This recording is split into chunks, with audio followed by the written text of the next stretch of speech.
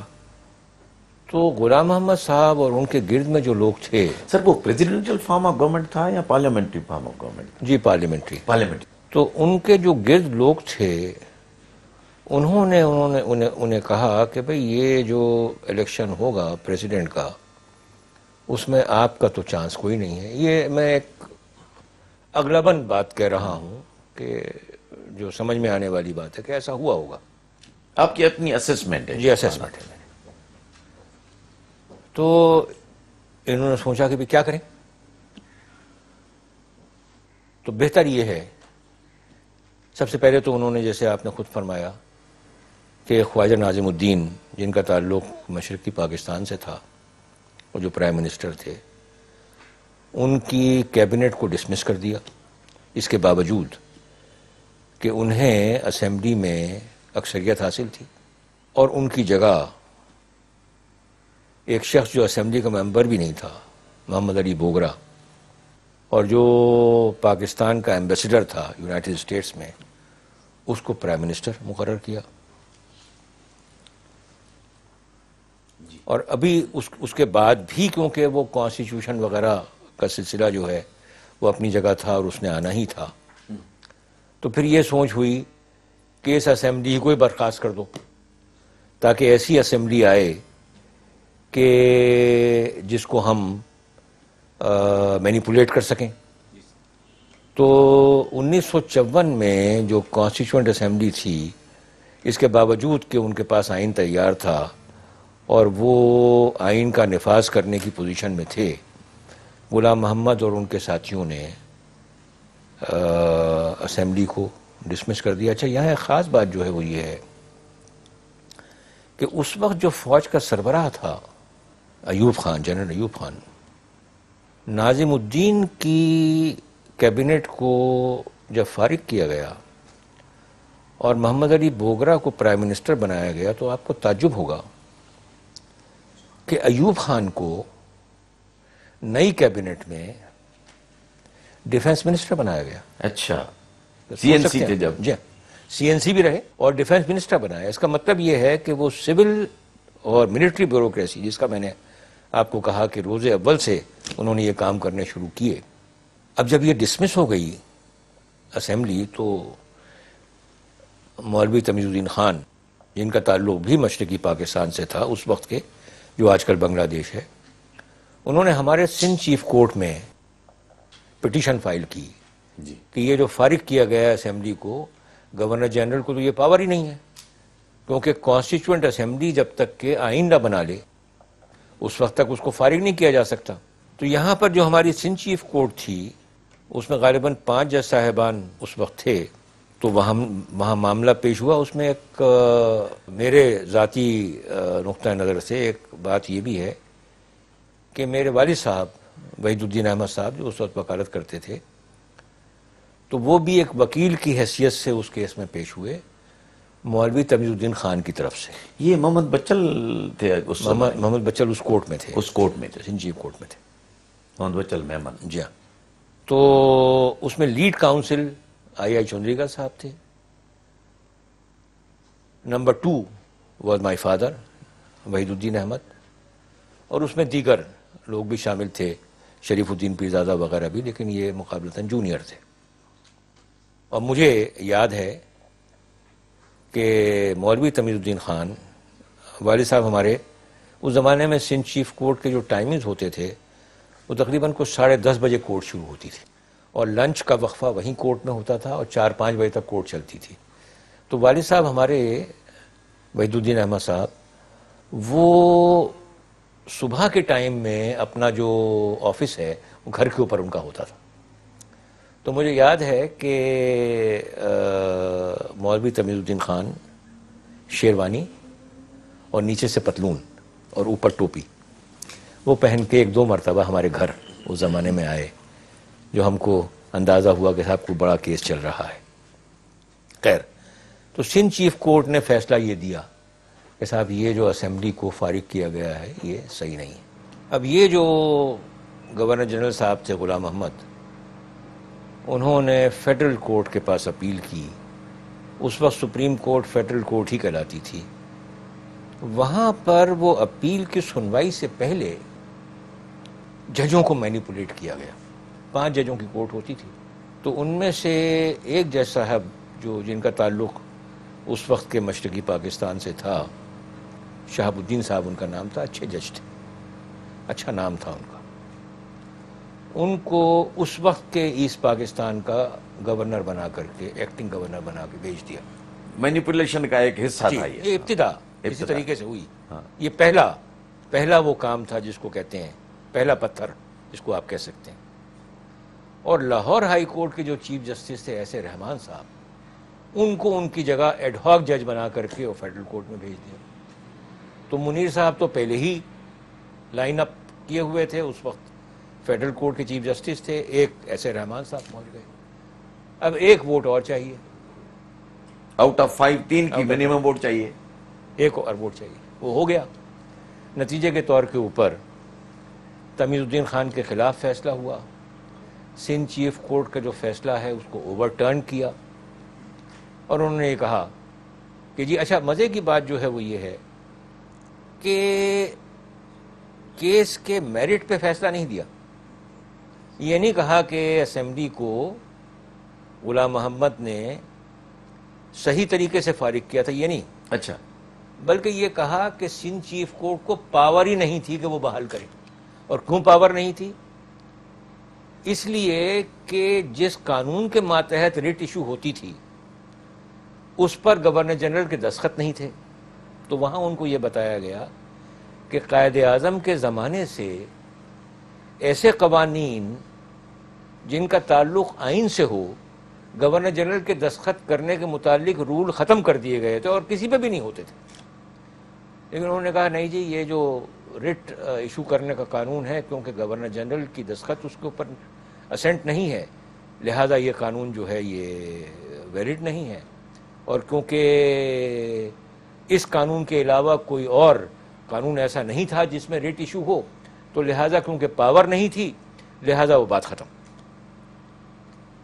اب چند روز میں, چند ہفتوں میں ایک اور مسئلہ پیدا ہو گیا کہ اور وہ جو 85 قانون تھے جن کا تعلق آئین سازی سے تھا, جن کے اوپر قائد اعظم کے زمانے سے گورنر جنرل کی اسینٹ ہوتی ہی نہیں تھی کیونکہ رولز بدل گئے تھے, وہ آنے شروع ہوئے کورٹ کے سامنے.